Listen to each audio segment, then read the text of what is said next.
Mr. Speaker, sir, the Progress Singapore Party welcomes the introduction of the Platform Workers Bill as an important first step in improving the welfare of platform workers. There are now more than 70,000 platform workers in Singapore as of 2023. This is a significant portion of our workforce, and many of them are lower income and have been displaced from the job market in recent years. While platform workers generally enjoy more flexibility than employees, they are also subject to significant management control by platform companies when their supply of services are matched to demand by algorithms. It is timely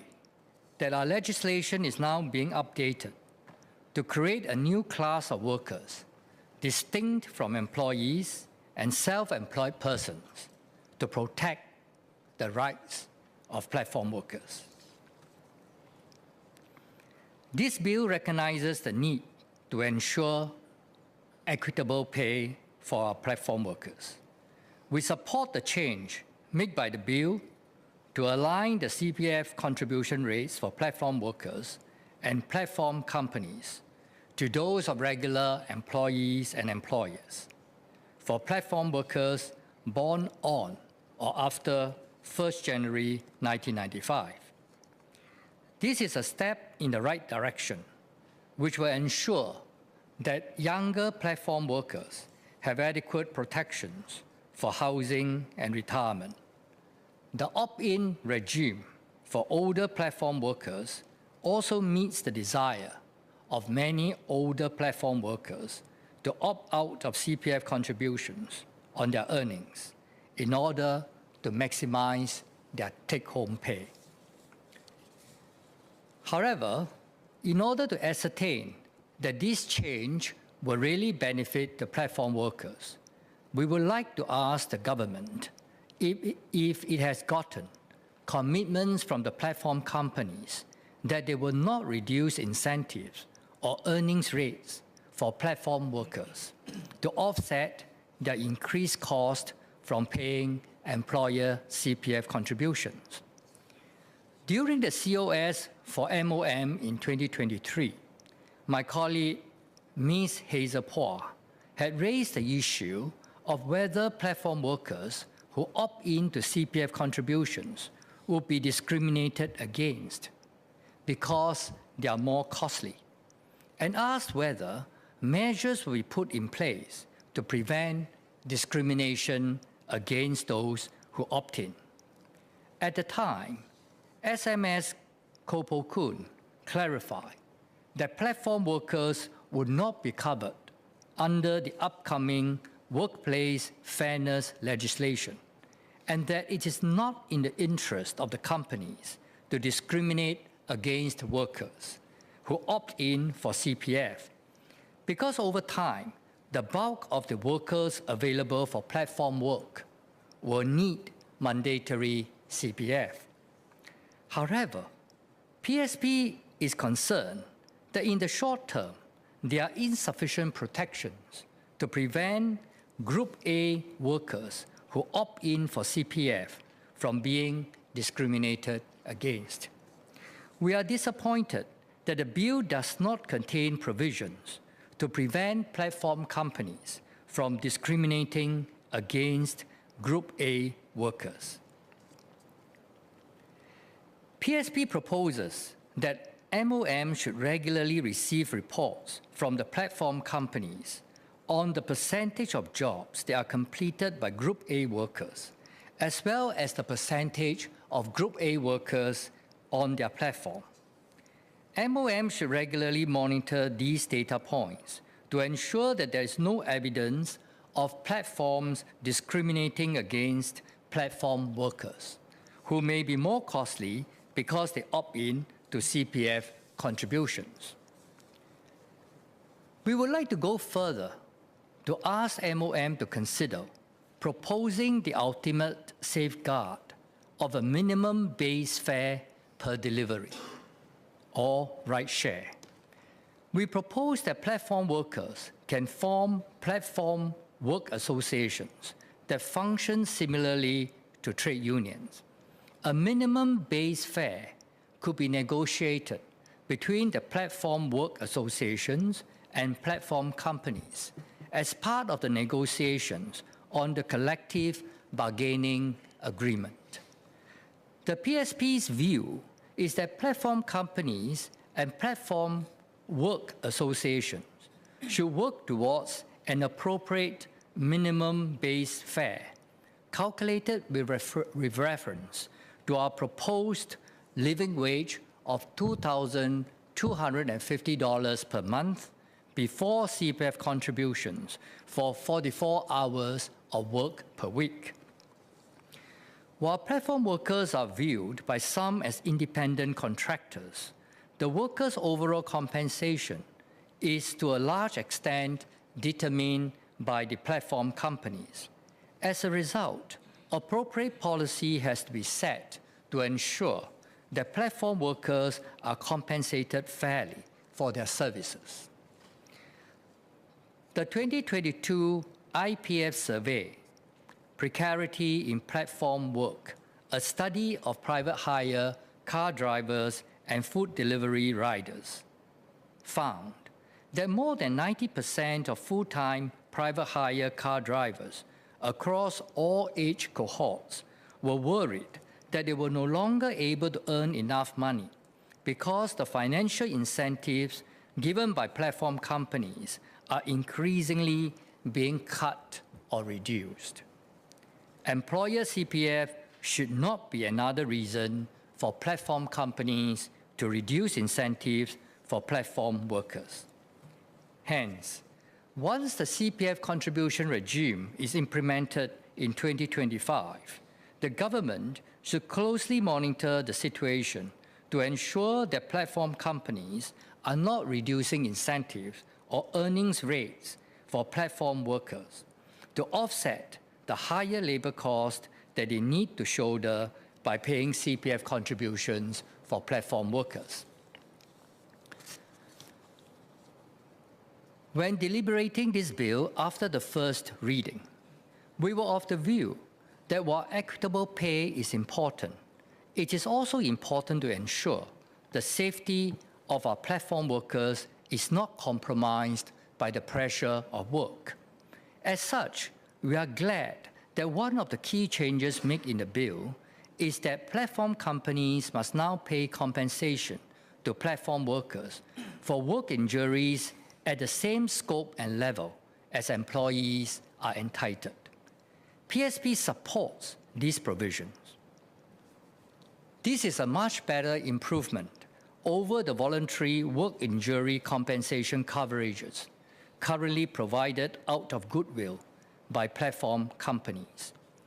We also note that the work safety of platform workers will be further strengthened by the draft Code of Practice for Platform Services, which the WSH Council has put up for public consultation last week.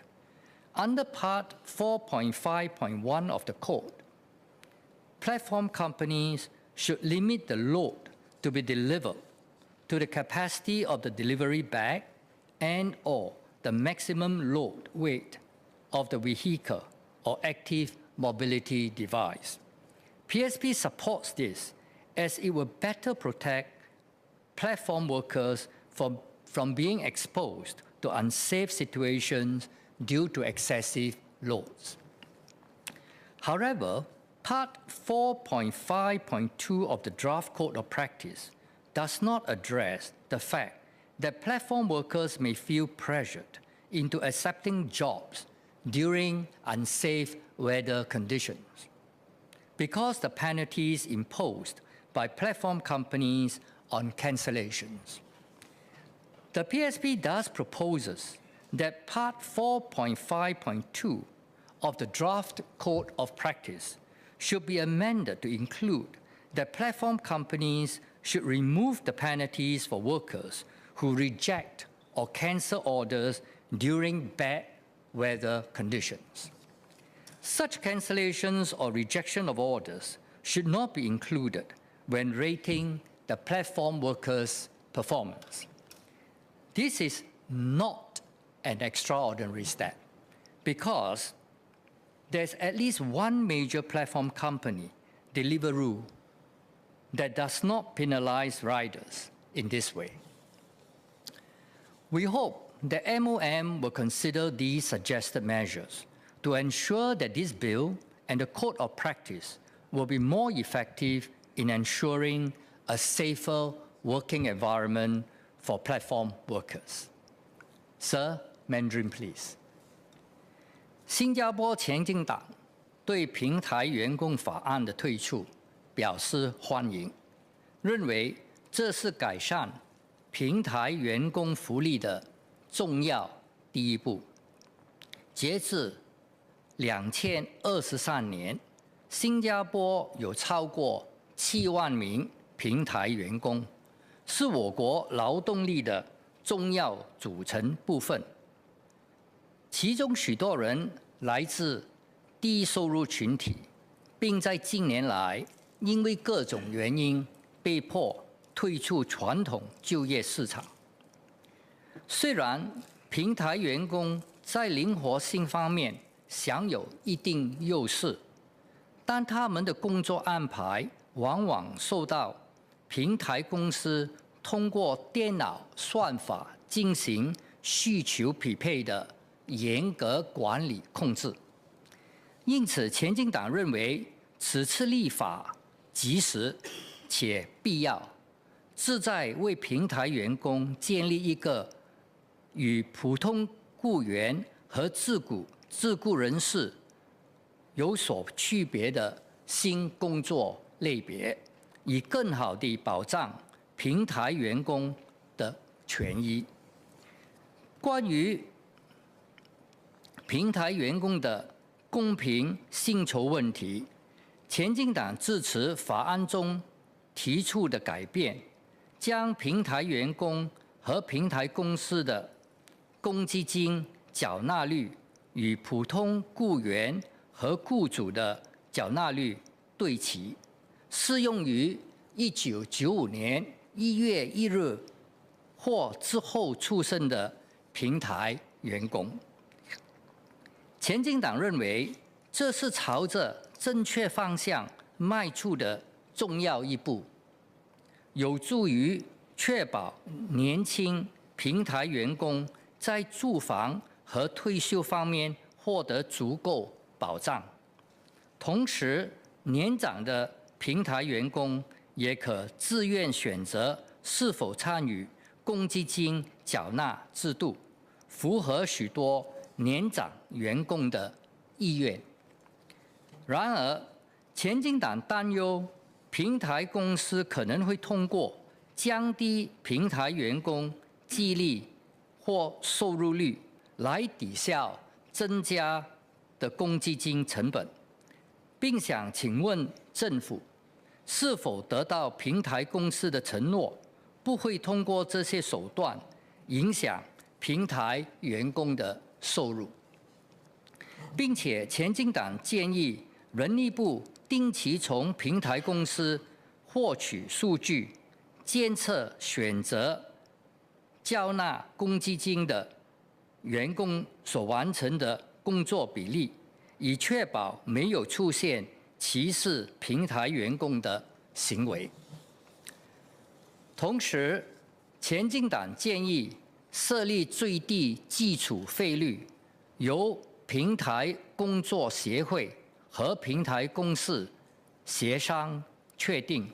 确保平台员工的收入不会因平台公司的运营成本增加而受到影响。比如，前进党认为该费率可以参考我们提出的最低生活工资，即每月2250新元，在扣除公积金缴款前，以每周44小时工作计算。在平台员工的安全问题上，前进党赞成法案中规定平台公司需为平台员工提供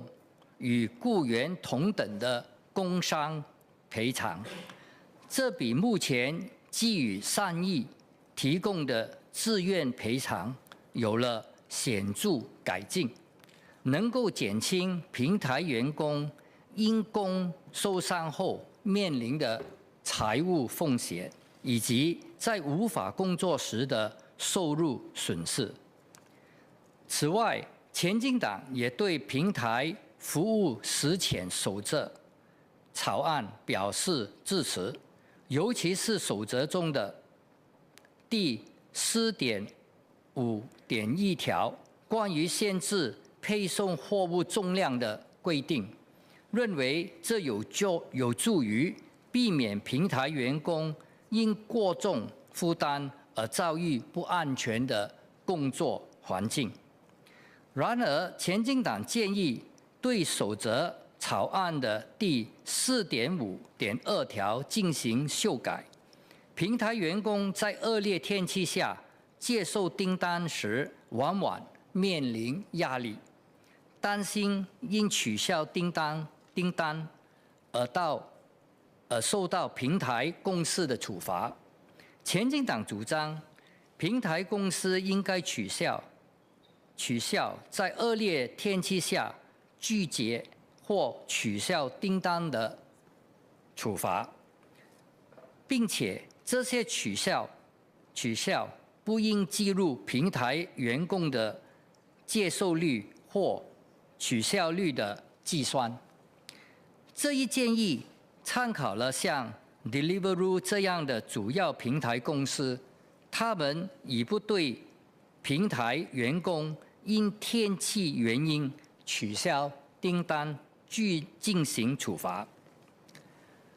前进党呼吁政府促成平台员工成立平台工作协会，与平台公司合作，推动改善平台员工的工作条件，特别是在恶劣天气下的工作安全问题，以确保所有平台员工都能够在安全和公平的环境中工作。Mr. Speaker, sir, notwithstanding the clarifications and suggestions made in my speech, PSP supports the bill for country, for people.